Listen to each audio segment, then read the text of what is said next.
یہ لکھا ہے کہ حضرت عمر فاروق رضی اللہ تعالیٰ عنہ کے دور میں بھی کس طرح کا واقعہ پیش آیا۔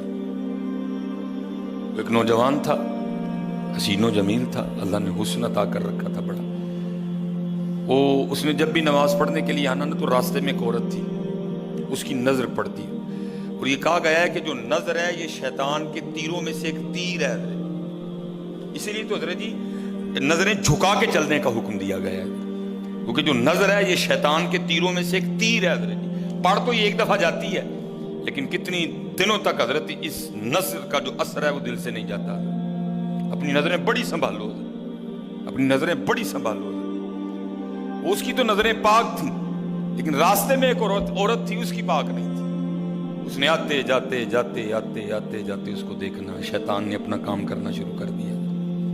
اس نے ایک دن کیا کیا، اس نے اپنی خادمہ سے نا اپنی خواہش کا اظہار کیا، میرا دل کرتا ہے کہ اس نوجوان سے نا تنہائی ملے، لیکن ملے تو ملے کس طرح؟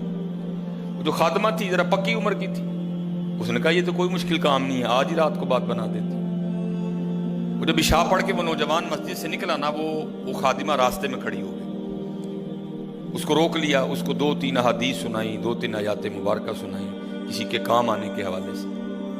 ہمارے گھر میں مرد کوئی نہیں ہے، کچھ وزنی سا سامان اٹھانا ہے، اگر آپ اٹھا دیں تو بڑی نوازش ہوگی، اللہ راضی ہوگا، اللہ کے رسول راضی ہوگی، کوئی مسئلہ نہیں۔ اسی طرح ہوا حضرت، وہ گھر لے گئی، پچھلے کمرے میں لے گئی۔ وہ جیسے کمرے میں داخل ہوئے، وہ عورت پہلے موجود تھی، اس نے جناب اندر سے چٹکنی لگا لی اور اس کے سامنے اپنی خواہش کا اظہار کیا۔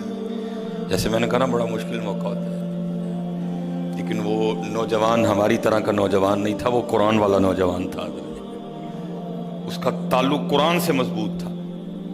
اس کو یہی آیت یاد آئی، وَلِمَنْ خَافَ مَقَامَ رَبِّهِ جَنَّتَانِ، جو اپنے رب کے حضور کھڑا ہونے سے ڈر گیا، موقع بھی تھا، طاقت بھی تھی، عمر بھی تھی، خواہش بھی تھی، پھر بھی ڈر گیا، نہیں نہیں نہیں میرا اللہ دیکھ رہا ہے، میں کل اپنے اللہ کے حضور کون سا منہ لے کے جاؤں گا، کس طرح اللہ اور اللہ کے رسول کی بارگاہ میں کل جاؤں گا۔ سارا کچھ کر سکتا تھا، کوئی تیسرا نہیں تھا، لیکن کیا نہیں، میرا اللہ دیکھ رہا ہے۔ وہ ایسا خوف طاری ہوا، ایسا خوف الہی طاری ہوا، گش کھا کے گر گئے نیچے۔ عورت ڈر گئی، آگے بڑھ کے کسی نے نبض نہیں دیکھی کہ زندہ ہے کہ شہید ہو گئے، انہوں نے سمجھا کہ شاید مر گئے۔ اس نے دروازہ کھٹکھٹایا، باہر سے اس نے خادمہ نے دروازہ کھولا، اس نے کہا یہ تو مر گیا۔ اس نے کہا یہ بھی کوئی مشکل بات نہیں، بھائی نام تو اس پہ لگے گا نا جس کے گھر سے لاش برآمد ہوگی، تم ٹانگیں پکڑو میں ہاتھ پکڑتی ہوں۔ انہوں نے تھوڑا سا محنت مشقت کر کے نا اٹھا کے جو باہر کوڑا پھینکنے کی جگہ تھی نا، اس نوجوان کو پھینک دیا۔ اب رات پڑ گئی، بیٹا گھر نہیں آ رہا، باپ پریشان تھا۔ جب کافی وقت گزرا نا تو والد صاحب بیٹے کی تلاش میں نکلے، تو راستے میں کیا دیکھتے ہیں کہ وہ جو کوڑا کرکٹ پھینکنے کی جگہ ہے وہاں بیٹا پڑا ہوا ہے۔ بیٹے کو اٹھایا، گھر لے آئے، منہ پہ پانی کے چھینٹے مارے، بیٹے کو ہوش آئی۔ باپ نے پوچھا پتر کیا ہوا؟ وہ بیٹے نے پھر سنانا شروع کیا۔ جب پھر وہاں پہنچا نا، اس عورت نے مجھے دعوت زنا دی، تو پہلے تو خوف الہی کی وجہ سے بے ہوش ہوا تھا، اس بار اتنا خوف الہی نے غلبہ کیا کہ واقعی روح پرواز کر گئی ہے۔ والد نے راتوں رات جنازہ کروا دیا۔ صبح والد صاحب فجر کی نماز کی جماعت میں شریک نہیں ہو سکے۔ جب نماز سے فارغ ہوئے نا تو امیر المومنین حضرت سیدنا عمر بن خطاب رضی اللہ تعالیٰ نے پوچھا بھائی وہ آج ہمارا فلاں مقتدی کیوں نہیں آیا؟ لوگوں نے ساری بات سنائی، حضرت جوان بیٹا تھا، انتقال کر گیا، رات ہی کو جنازہ ہو گیا، شاید اس وجہ سے حضرت نہیں جماعت میں تشریف لا سکے۔ آپ نے فرمایا چلو اپنے بھائی کے غم میں شریک ہوتے ہیں۔ حضرت سیدنا عمر فاروق رضی اللہ تعالیٰ عنہ آئے، باتیں ہوتی رہیں، آپ نے بیٹے کے انتقال کی وجہ پوچھی، بیٹے نے ساری بات سنائی۔ آپ نے فرمایا اچھا تیرے بیٹے کا انتقال خوف الہی کی وجہ سے ہوا ہے؟ تو اللہ تو فرماتے ہیں وَلِمَنْ خَافَ مَقَامَ رَبِّهِ جَنَّتَانِ، اور جو ہمارے رب حضور کھڑا ہونے سے ڈر گیا اس کے لیے 2 جنتیں ہیں، تو چل پھر مجھے ذرا اپنے بیٹے کی قبر پہ لے کے چل۔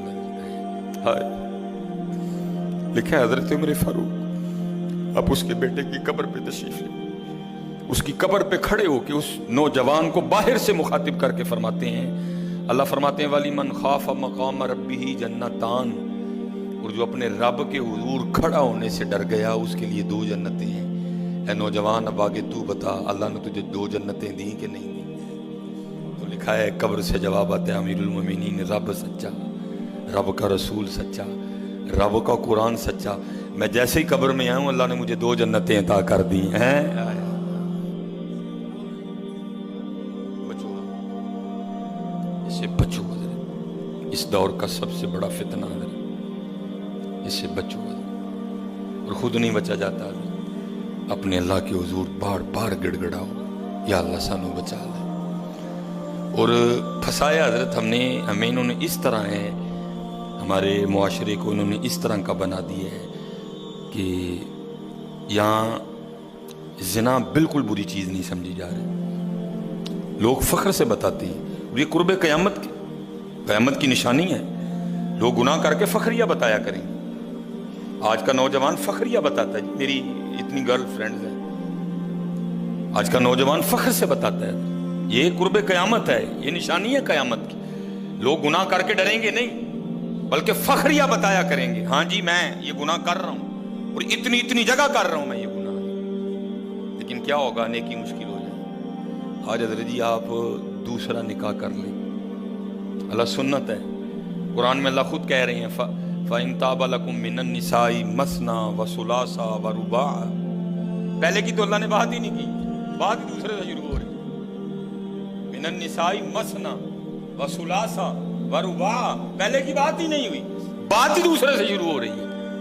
جتنی مرضی گرل فرینڈ رکھ لیں آپ کو کوئی برا نہیں سمجھے گا، بلکہ لوگ آپ کے جانے کے بعد بڑا خوش ہو گئے کہ یار بڑا رنگین مزاج آدمی ہے، لیکن حضرت آپ دوسرا نکاح کر لیں اسی وقت آپ لوگوں کے کاغذوں میں 2 نمبر ہو جائیں گے، پیکے بھی ناراض، سونے بھی ناراض، پرا بھی ناراض، سالہ بھی ناراض، ہیں جی چھوٹا بھی ناراض، بڑا بھی ناراض۔ یہ کیا ہے؟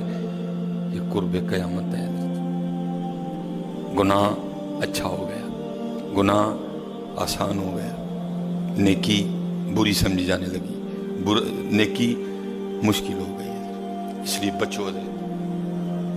اس کا طریقہ جو ہمیں ہمارے بڑوں نے بتایا ہے یہی ہے حضرت جی، روز سرگی اٹھو تے اللہ دے حضور رو، یا اللہ جے دن چڑھے آئے تے تیرے فضل نہ چڑھے آئے، جے چاڑے تے پھر ساڑی حفاظت بھی فرمائیں گے، سانو بچا بھی لیں گے، ساڑی حفاظت بھی فرمائیں گے۔ تو حضرت جی دنیا تو 4 دن کی ہے، جا رہی ہے،